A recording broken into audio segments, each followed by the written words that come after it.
How's it going, eh? Welcome to my Wwise and Unreal implementation video. I have a small project here using assets that I got from a Humble Bundle package this Christmas, and it had some free assets. So I had picked this map to make sort of like a first-person sort of experience. Not quite sure what the game is. I tried to kind of theme it around this map and really just kind of play with it and implement a lot of these sounds and do some experimentation. Let's get in with a demo and let's see what's going on.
For this implementation, I am using RTPCs and switches. Switches, for example, on like footsteps, or if my character is sprinting, to kind of just switch between that one single event. And then I have an RTPC for doing locational difference between a player and an actor, which I use in conjunction with this sort of Reverb RTPC, which is effectively the same thing.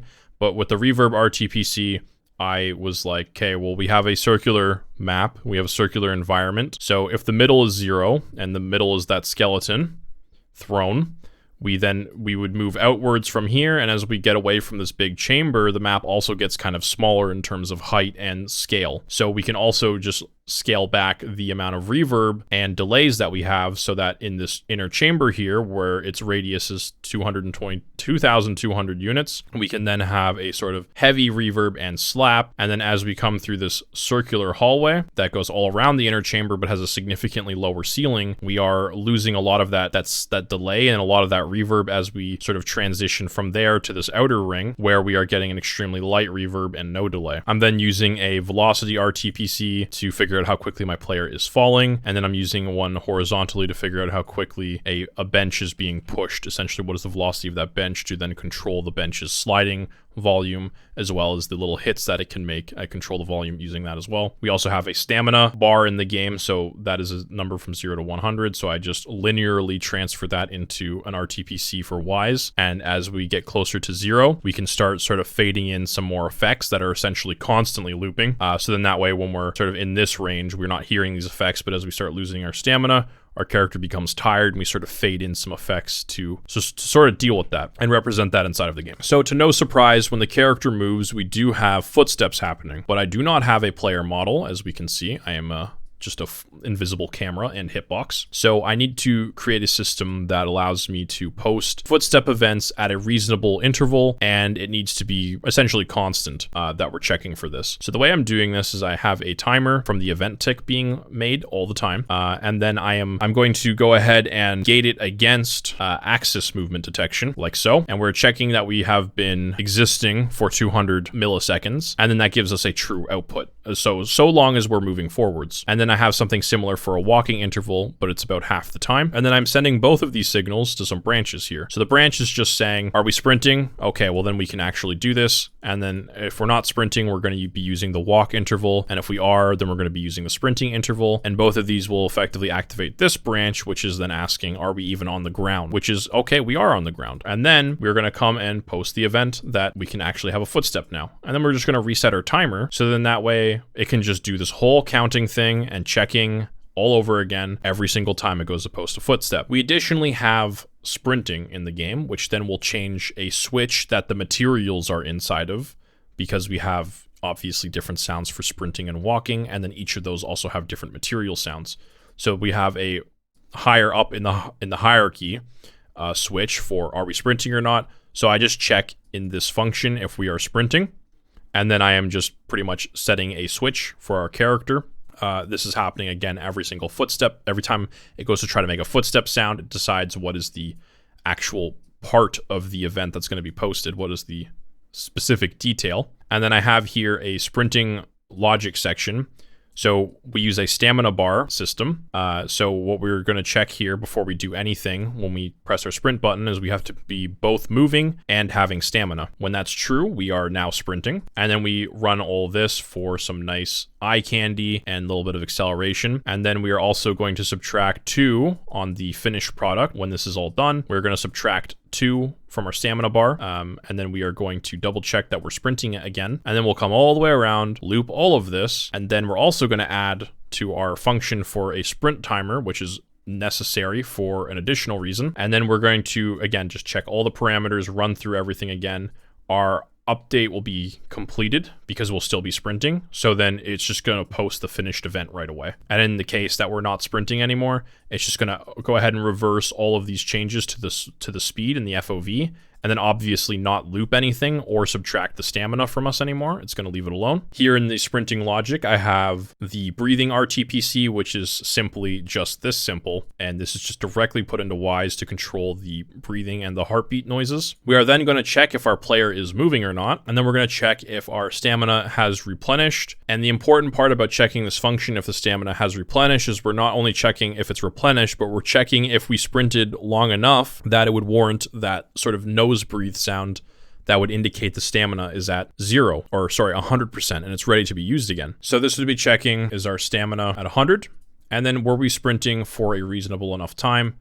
Then it would be true. We post the event, we reset the timer. In the case that we have 100 stamina and we were actually sprinting for less than that time, we will just go ahead and reset the timer without posting any event. This is attached to the event tick. And with all these systems together, it effectively makes our stamina RTPC, and it makes the ability to sort of have a little bit of game interaction with the audio, that we are, reaching 100% stamina, we are ready to run again, or that our character's being tired and running out of stamina. One of the final mechanics for the player is that we actually have this jump logic. So the way this is going to work is that we would just check for we would do our jump, we would double check that we're grounded, and then we're going to immediately post a jumping noise. Then after we've actually jumped, we're going to also reset a do once down here. So what we're checking for additionally is if our player actually hit the ground. So what we want to be checking here is what was our velocity when we hit the ground, and then we're going to change an RTPC for the player fall velocity. We're going to send that off to a branch, and that branch is checking to make sure that our character had sufficient velocity to actually play a noise. Otherwise, we could get, a footstep.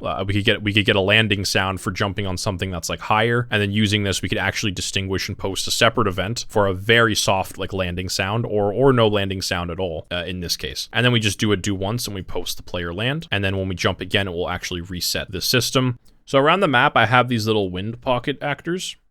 And inside these wind pocket actors, the idea was to turn off the event tick when it's not being used, essentially, using a player presence branch. So we check for that player presence, we set it, we set the switch to be inside of it as well to turn it off, like not really turn off in Wwise, but it switches it to an empty switch, so that there's no actual audio output either, no streaming of audio.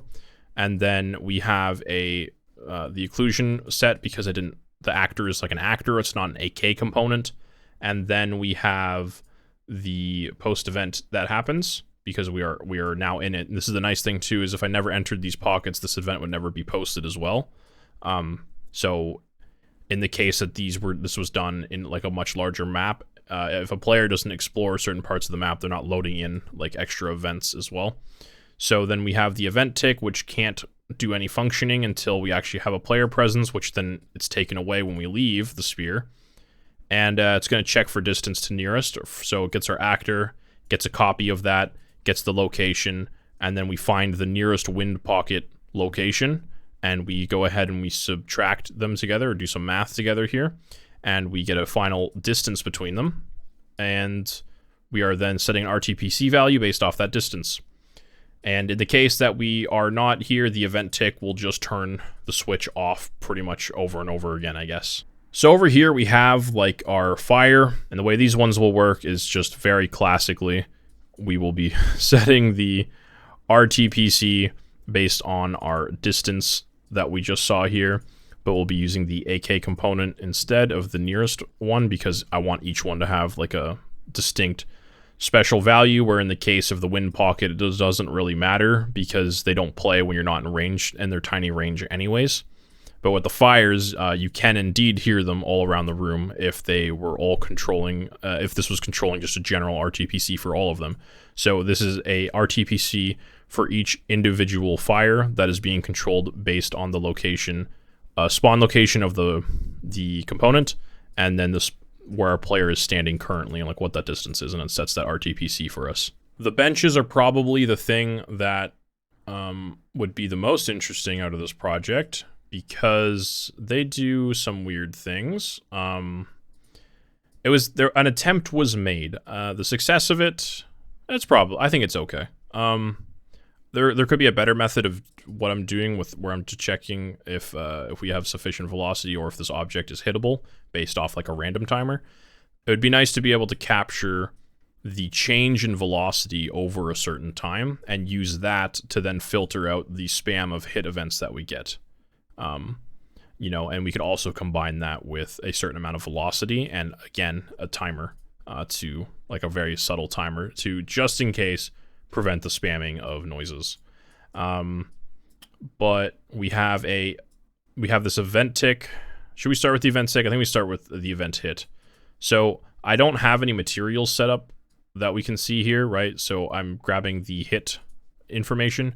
There's no material set up, but it is ready to use materials if I were to implement them through Wwise and sound design the, wood scraping against stone or metal or sliding through water or sliding against more wood, right? We could come in here, we're getting the hit values, we're setting the hit values, we're grabbing the hit values, we're breaking them, we're setting a material variable that we can then just pull out and attach to like whatever we want, wherever we want in this blueprint. So that's nice and easy. We're then also, after that, we're going to check this branch. Do we have sufficient velocity? And are we hittable? And if we are, then we can play a sound once. And if we're not, then we just reset the do once. And then we're coming here and we're going to spawn a quick little bonk noise at wherever the hit location was to add that ever so subtle extra bit of detail to the sound when you're watching it collide with things. And then we're going to change the RTPC based on our velocity. And then when that's all said and done, we're going to go ahead and add or post the actual event for realsies. And then here in the event begin play, we have our occlusion that's being set again because we have like this full out object. And then we're actually posting this looping random container that will keep playing different little 5-second snippets of some sliding sounds that include some like light little, hits and bumps off of things. And with using that, we have almost a passive sound because its volume, as well as the actual volume over here, are being controlled by this object velocity RTPC. And this object velocity RTPC controls the volume of these sounds, essentially. Right? So this is a constant little loop that they'll play when they're being slid around, and they will, it gives the impression that it's actually sliding and you're not just like hitting it or something. So this function here, the hit refresh counter, is actually just going to go ahead, and this is all a timer right here.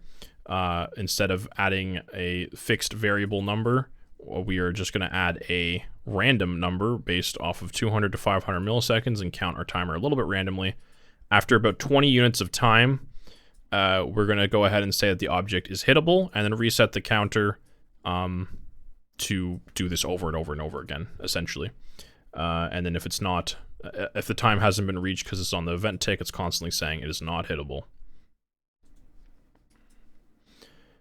In the second sequence, we have a get target material. So we're actually getting the material and setting a switch for that. And then we actually have this get velocity function. This is grabbing all of our velocity. It's going to divide it by 10 to make the max number far closer to 100. It's more like 100, 120 or so, something like that.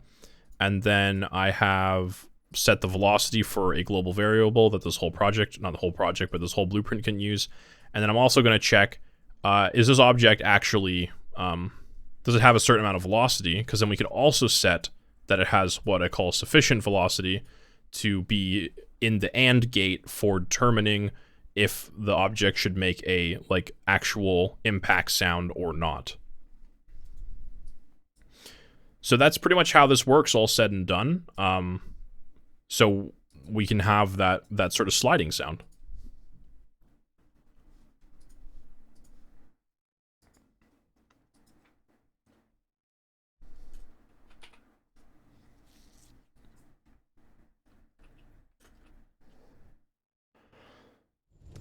So just to quickly show that off once again, we can hear I have a sliding sound.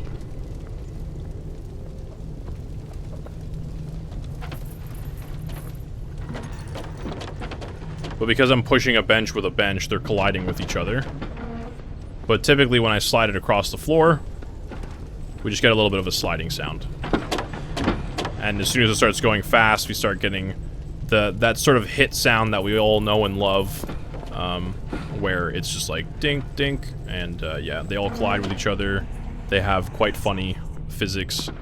And yeah, I think it sounds decently nice, honestly. It's not the worst thing. Again, it could be refined significantly better if I actually knew how to grab little snapshots of velocity changes and actually use those in the code properly. So finally, we have just some quick little things here. We just have some some ambience up here. And then we have just a few different little ambiences here. One's just to play some chain sounds and give them like a location in the world so that we can hear the chain sounds coming from where the chains are. I gave one of these corpse cages here. They also do the same thing. They have a random chance to sort of play those chain jingling sounds. Pretty much wherever there's like chains, there's going to be an actor there somewhere that can play that sound. So here we have our big old main throne. Obviously, if this was like a level, right? This is why I set it up so that our character would essentially come from here. We'd have this little nice opening door sequence, and then we would come into this really big, mysterious room.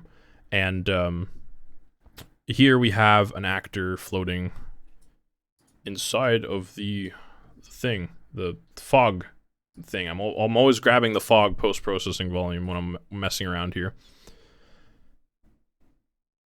So this is this sets the occlusion rate, because once again I should have just used the AK component so I could just manually change it. But here in the blueprint, we're just getting the player distance using the normal sort of setup, and then we're just going to set a variable called distance to origin. And then I use this distance to origin in the case I wanted to use it in more places or do something with it. That's why I set a variable instead of just exporting the variable like that. I could export the variable through the function, and then I could actually just do this instead as well. But I did it that other way because why not? And then we are setting RTCP values for RTPC values for reverb, and we're setting them for the skeleton throne mix blend track I have. And then here it's just supposed to be kind of extensible if I want to keep adding a variety of different like sub RTPCs with different values or something for different things. Then I could just keep doing that. And of course, I'm just playing these types of events right here, right away at the start, so that they can continue playing for the entire duration of the map, because they're kind of like the main, some main features of the map, sort of. I suppose I could have also, like, I would have also put those other ambiences in here, but then they would have this location. Although I guess I could have posted or spawned the event at a location. I could have spawned it up vertically a couple units. Like, I could have posted the event here and then probably moved the Z up 800, so then they would be sitting up around there where you can see these two events now. And I could have compiled those all into just one blueprint instead, and that would have given it maybe a little bit easier access to the RTPC as well if I wanted to use those, and change their position relative to the center spot, sort of. But yeah, that's pretty much it. The final thing I just want to quickly cover here is that we have a reverb, and I said there was an RTPC for it. So here in our reverb bus, we have effects, and they all have some RTPC on some of the effects. So this is sort of our delay, and this would be where our room ends, right? This is where the big room ends, and this is the entire width of that hallway, that circular circumferenced hallway that is located right here. That is what that value represents, and everything beyond that, from 3,000 to 6,000, is all this space outside. So this is the 2,200 area, this is the 3,000 area, and this is the 6,000 and onwards area. So the way that's represented in Wwise is that this is so like this, with the delay, and then we have one for the reverb. So we have lots of reverb, bring it down, and then we bring it down even more and more and more. This is just like a very small change here, but relatively it's the same reverb levels all the time when we're in the outer area. And then I also add in a lot of early reflections again. Once we get out of, like, we're not going to have any early reflections in that massive room, but we're definitely going to get them to start coming back when we leave that room. I also have some filtering being done here to have the room be a bit more brighter and like impactful to the listener, and then sort of tone down the sounds and make them more warmer when we leave the area.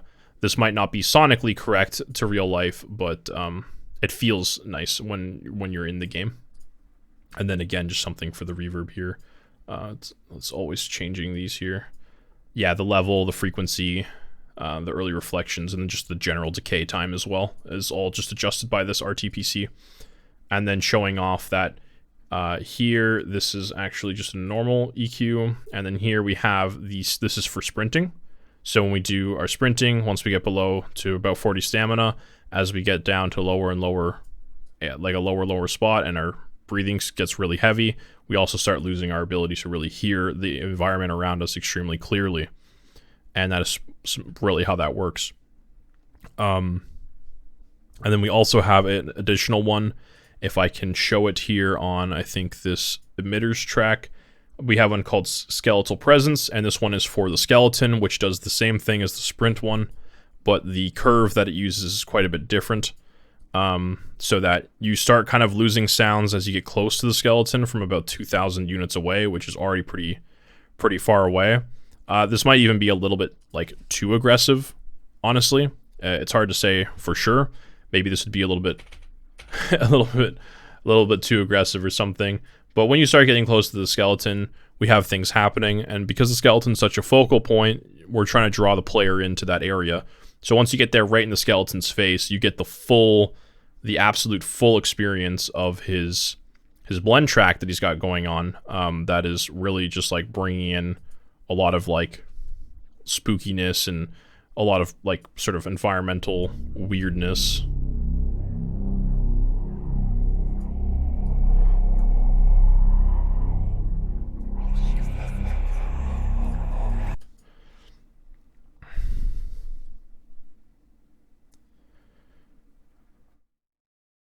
So yeah, when you get close to the skeleton, it's just gonna... We're just gonna mix in some whispers.